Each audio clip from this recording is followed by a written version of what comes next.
എൻ്റെ ഒരു വണ്ടി അവിടെ മറിഞ്ഞിട്ടുണ്ടായിരുന്നു അല്ലേ?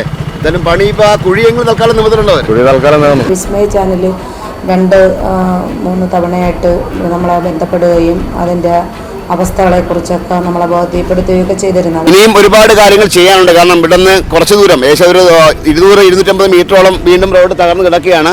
ഓട വരെ ഓടയാണ്, ഇതാണ്ട് ഈ കാണുന്ന ഓടയാണ്. ഇതെല്ലാം ഗവൺമെന്റ് പ്രോപ്പർട്ടി റോഡാണ് അങ്ങ് വരെ ഉള്ളത്. നമസ്കാരം. മുമ്പ് പലപ്പോഴും ഞാൻ പറഞ്ഞിട്ടുണ്ട്, ഞങ്ങളൊരു വാർത്ത ചെയ്യുന്നതിലല്ല കാര്യം, ആ വാർത്ത കൊണ്ട് എന്തെങ്കിലും ഫലം ഉണ്ടാകുന്നതാണ് കാര്യം. ഈ ഒരു റോഡ് ഇത് മരക്കട ജംഗ്ഷനിൽ നിന്നും ചെറുനീരിലേക്ക് പോകുന്ന റോഡാണ്. ഈ റോഡ് തകർന്നിട്ട് കാലങ്ങളായി തകർന്നു കിടക്കുന്ന റോഡായിരുന്നു. ഞങ്ങളുടെ നിരന്തരമായ ഇടപെടൽ, ഞങ്ങളുടെ വാർത്ത നിരന്തരമായ ഇടപെടൽ ഞങ്ങൾ ബന്ധപ്പെട്ട അധികൃതരുമായി ബന്ധപ്പെട്ടു. അതിനെ തുടർന്നാണ് ഇപ്പോൾ ഈ റോഡിൻ്റെ നിർമ്മാണം പുനരാരംഭിച്ചിരിക്കുന്നത്. ഇപ്പോൾ ഞങ്ങൾ സംസാരിച്ചപ്പോഴത്തേക്ക് ഇന്ന് തന്നെ ഈ റോഡിൻ്റെ പണി തീരും എന്നാണ് അറിയാൻ കഴിഞ്ഞത്. ചേട്ടൻ ഇപ്പോൾ പണി തീരും? ഇതിപ്പോൾ തീരും. ഇന്നുകൊണ്ട് തീരും. ഈ ഒരു സ്ഥലം ഇത്ര മാത്രമേ ഉള്ളൂ. അതെ അതെ, ഇപ്പൊ തീരും. ഇപ്പൊ തന്നെ കഴിയും അല്ലേ? അല്ല, ഈ റോഡ് നിങ്ങൾ ഉപയോഗിക്കുന്ന ആളല്ലേ? തന്നെ എത്ര കാലമായി ഇങ്ങനെ കിടക്കുന്നത്? എത്ര കാലം എന്ന് വെച്ചാൽ അറിയാൻ കുറെ കാലം കൊണ്ട് ഇങ്ങനെ കിടക്കാണ്. അവര് വെച്ചിട്ട് പോകും, അവര് പോണ പുറകെ റോഡ് പോകുന്നുണ്ട്. പണി ഇന്നലെ തീരും കേട്ടോ, പേടിക്കണ്ട. ചേച്ചി, ഈ റോഡിന്റെ അവസ്ഥ എത്ര കാലം നിങ്ങൾ സഹിക്കുന്നത്? ഞങ്ങളുടെ വാർത്ത കൊണ്ടാണ് ഇപ്പം ടാറിങ് വന്നത്. അല്ല, നിങ്ങൾ തൊട്ട് ഫ്രണ്ടിൽ കട നടത്തുന്ന ആൾക്കാരല്ലേ, നിങ്ങൾ ഈ പൊടിയിലെ സഹിക്കേണ്ടത്. ചേട്ടാ, ഇതുവരെ സ്ഥിരം വണ്ടി ഓടിക്കുന്ന ആളാണോ? ഈ റോഡിന്റെ അവസ്ഥ എത്ര കാലം ഇങ്ങനെ തുടങ്ങിയിട്ട്? വർഷമായി സഹിക്കണല്ലേ? എന്തായാലും പണി തീരുന്ന പറയുന്നത്. ഈ റോഡ് എത്ര കാലമായി ഇങ്ങനെ കിടക്കാൻ തുടങ്ങിയിട്ട് 4 വർഷം ആയി. 4 വർഷം ആയി. എന്തായാലും ഞങ്ങൾ വാർത്ത ഒരു ഫലം കിട്ടി, പണി തുടങ്ങിയിട്ടുണ്ട്. ഞങ്ങളാണ് വാർത്ത ചെയ്താ ഇവിടെ വന്ന് ആളുകളെ ശേഖരിച്ചു കൊണ്ടുപോണ അമ്മ കണ്ടു. ശരി, ഫലം കിട്ടിയിട്ടുണ്ട് കേട്ടോ. ശരി അമ്മ. ഇവിടെ നിന്ന് അതുവരെ എടുക്കുമോ? എല്ലാം എടുക്കും. അല്ല, ഇപ്പൊ ആ കുഴിയൊക്കെ നിമിത്തമുണ്ടാവും. അതിനുശേഷം പിന്നെ ഇവിടെ ചെറുനീരുന്ന് ഇവിടെ വരെ നമ്മുടെ ഈ അവസ്ഥ ചെയ്യാം. ഈ വണ്ടിയൊക്കെ വന്ന് വീഴുന്ന കാണുമ്പോ പേടിയാവുന്നു. മനസ്സിലായി. ചെയ്യാം. ഓക്കെ. റോഡ് എത്ര കാലമായിട്ടാ തുടങ്ങിയിട്ട്? കുറച്ചാളായി.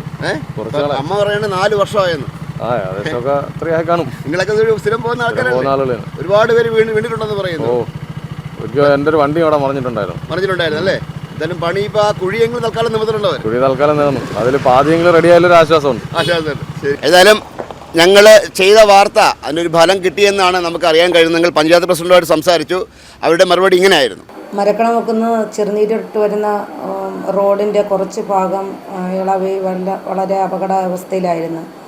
അത് കഴിഞ്ഞ കുറച്ച് നാളുകളായി അതുമായി ബന്ധപ്പെട്ട് നമ്മൾ PWDയുമായിട്ടും അതുപോലെ തന്നെ മെയിൻ്റെനൻസ് വിഭാഗവുമായിട്ടൊക്കെ ബന്ധപ്പെട്ട് കരാറിൽ ഏർപ്പെട്ടിരുന്ന ആളിനെയൊക്കെ ബന്ധപ്പെട്ടിട്ടുണ്ടായിരുന്നു. അതിന് അവസരം എന്ന് പറഞ്ഞാൽ നമ്മുടെ വിസ്മയ ചാനൽ 2-3 തവണയായിട്ട് നമ്മളെ ബന്ധപ്പെടുകയും അതിൻ്റെ അവസ്ഥകളെക്കുറിച്ചൊക്കെ നമ്മളെ ബോധ്യപ്പെടുത്തുകയൊക്കെ ചെയ്തിരുന്നു. അവർ നമുക്ക് അവരുടെ ചാനലിൻ്റെ ധർമ്മം അവർ ചെയ്തിട്ടുണ്ടായിരുന്നു. കാരണം നമ്മുടെ സമൂഹത്തിൽ നടക്കുന്ന കാര്യങ്ങളെക്കുറിച്ച് കൂടുതൽ ആളുകളെ ബന്ധപ്പെട്ട ഉദ്യോഗസ്ഥരെയും അതുപോലെ തന്നെ അധികാരിയൊക്കെ ബോധ്യപ്പെടുത്തേണ്ട ചുമതല അവർക്കുള്ളത് തന്നെയാണ്. അതും നമ്മൾ മനസ്സിലാക്കിക്കൊണ്ട് തന്നെയാണ് ഇതിനൊരു തീർപ്പ് കൽപ്പിക്കണം എന്നുള്ള ഒരു തീരുമാനത്തിലെടുത്ത് പല തവണ ഇവരെ വിളിക്കുകയും അവരതിന് അനുകൂലമായിട്ടുള്ള നിലപാട് എടുക്കാമെന്നുള്ള പറഞ്ഞതിൻ്റെ അടിസ്ഥാനത്തിൽ കഴിഞ്ഞ ഒരു തീർത്ഥാടനവുമായി ബന്ധപ്പെട്ട് കുറച്ച് പ്രശ്നങ്ങൾ അന്ന് ഈ റോഡുമായിട്ട് ബന്ധപ്പെട്ടൊക്കെ ഉണ്ടായിരുന്നു. അന്ന് പറഞ്ഞപ്പോൾ കുറച്ച് മെയിൻ്റനൻസ് വർക്കുകൾ അവിടെ ചെയ്യുകയും പിന്നെ അത് വീണ്ടും ഒരു നീണ്ടുപോകുന്ന ഒരവസ്ഥ വന്നപ്പോൾ വീണ്ടും അതിലിടപെട്ടുകൊണ്ട് അവരിങ്ങനെ ഇപ്പോൾ അതിൻ്റെ പണി ആരംഭിച്ചിട്ടുണ്ട്. എത്രയും പെട്ടെന്ന് തന്നെ പൂർവ്വസ്ഥിതിയിലേക്ക് നമുക്ക് എത്താൻ കഴിയുമെന്നാണ് വിചാരിക്കുന്നത്. നിരന്തരമായ ഞങ്ങളുടെ വാർത്തയെ തുടർന്നാണ് ഈ പണി ഇപ്പോൾ തുടങ്ങിയെങ്കിലും ഇനിയും ഒരുപാട് കാര്യങ്ങൾ ചെയ്യാനുണ്ട്. കാരണം ഇവിടുന്ന് കുറച്ച് ദൂരം ഏകദേശം ഒരു 200-250 മീറ്ററോളം വീണ്ടും റോഡ് തകർന്ന് കിടക്കുകയാണ്. പക്ഷേ ഇപ്പോൾ തൽക്കാലം ഒരു ആശ്വാസം, ആ കുഴിയെങ്കിലും മൂടുന്നു എന്നുള്ളതാണ്. ചേട്ടാ ഇവിടുത്തെ പരിസരവാസിയാണ്. ചേട്ടാ ഇപ്പം എന്താ പറയുന്നത്, പുറമ്പോക്കും കൂടെ ഉണ്ടല്ലേ? ഇത് ആക്ച്വലി ഇത് റോഡിന്റെ ഓട കിടക്കുന്നതുകൊണ്ട് അതാണ്. ആ താഴെ വരെ ഉണ്ട്. ഇത് ആൾക്കാരെല്ലാം കയ്യേറി വെച്ചിരിക്കുകയാണ്. ഈ റോഡെന്ന് പറഞ്ഞാൽ എത്രയോ വർഷങ്ങളായിട്ട് ഇവിടെ എപ്പോഴും വെള്ളക്കെട്ടും ബഹളവും കാര്യങ്ങളുമാണ്. എത്രയോ വർഷങ്ങളുടെ ബഹളം ഉണ്ടാക്കിയിട്ടാണ് ഇപ്പോൾ ഈ റോഡ് കോൺക്രീറ്റിന് വന്നത്. പക്ഷേ ഇത് ശാശ്വതമായ രീതിയിലല്ല ചെയ്യുന്നത്. ഇവിടെ ഒരു ഓടയില്ല. ഈ വരുന്ന വെള്ളം ഓടയിലോട്ട് എങ്ങനെ പോകും? അതിനൊരു ആക്സസ് ഇട്ടിട്ടില്ല. ശരി ശരി. അപ്പോൾ വെറുതെ ഒരു കോൺക്രീറ്റ് ബഹളം ഉണ്ടായിക്കൊണ്ട് ചെയ്യുന്നതല്ലാതെ ഇതിൽ യാതൊരു മാനദണ്ഡങ്ങളും ഇല്ലാതെയാണ് ഇവർ ചെയ്യുന്നത്. അല്ലെങ്കിൽ അവിടെ ഒരു കലിങ്ങ് വരണമായിരുന്നു, അതില്ല. അപ്പോൾ ചേട്ടാ ഈ പറയുന്നത് ആ ഓട വരെ പുറമ്പാക്കണം. ഓടയാണ്, ഇതാണ്ട് ഈ കാണുന്ന ഓടയാണ്. ഇതെല്ലാം ഗവൺമെന്റ് പ്രോപ്പർട്ടി റോഡാണ് അങ്ങ് വരെ ഉള്ളത്. പക്ഷേ അതൊന്നും ഇല്ലാതെ നാട്ടുകാർ വാഴകൾ നട്ടിരിക്കുന്നു, ഇത് ചെയ്തിരിക്കുന്നു. ചുമ്മാ ഒരു പ്രഹസനത്തിന് ഇവിടെ റോഡിൽ ഒരു കോൺക്രീറ്റ് കാണിച്ചു പോകുന്നു എന്നല്ലാതെ പൊതുജനങ്ങൾക്ക് യാതൊരു ഉപയോഗവും ഇതുകൊണ്ടില്ല. ഇതാണ് സത്യാവസ്ഥ. ശരി ശരി ശരി. നമ്മുടെ ഈ നിരന്തരമായ വാർത്ത, നിരന്തരമായ അഭ്യർത്ഥന, നിരന്തരമായ നമ്മുടെ ചോദ്യം ചെയ്യൽ, ഇതൊക്കെ കൊണ്ടാണ് ഒരു പക്ഷേ ഈ ഒരു കുഴിയെങ്കിലും ഇപ്പോൾ തൽക്കാലത്തേക്കെങ്കിലും ഒന്ന് നിവർത്താനായിട്ട് അവർ ശ്രമിക്കുന്നത്. ഇത് മാത്രം പോരാ, ഞാൻ ആദ്യം പറഞ്ഞ പോലെ മാത്രം പോരാ, പിന്നെയും കുറച്ച് ഭാഗങ്ങളൊക്കെ താഴ്ന്നു കിടപ്പുണ്ട്. ഇപ്പോൾ തൽക്കാലം ഒരുപാട് വണ്ടികൾ മറിയുന്ന ഒരു കുഴിയായിരുന്നു. ആ കുഴിയെങ്കിലും താൽക്കാലികമായി അടച്ചു കിട്ടിയതിൽ നമുക്ക് ആശ്വസിക്കാം.